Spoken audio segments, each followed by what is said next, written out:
Understanding the type code for the Bosch Rexroth FCS frequency converters. The FCS01.1E-W0005-A-02-NNBV. FCS means it is an FCS frequency converter.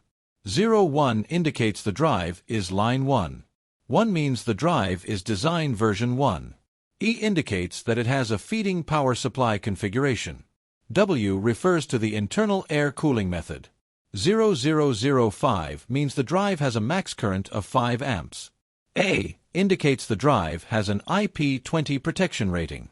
02 means the drive has a mains connecting voltage of 1x AC 200, 240V. NNBV indicates the drive has a DC 24V power supply and an integrated brake transistor. Frequently asked questions. What is the drive's output frequency? The output frequency is between 0 and 400 Hz. What are the dimensions of the drive?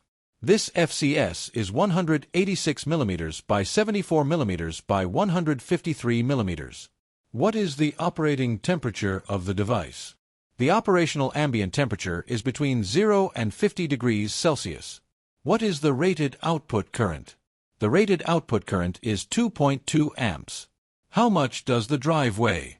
This FCS weighs approximately 1.4 kilograms. Thank you for watching. Wake Industrial is your partner in progress for FCS sales and replacements.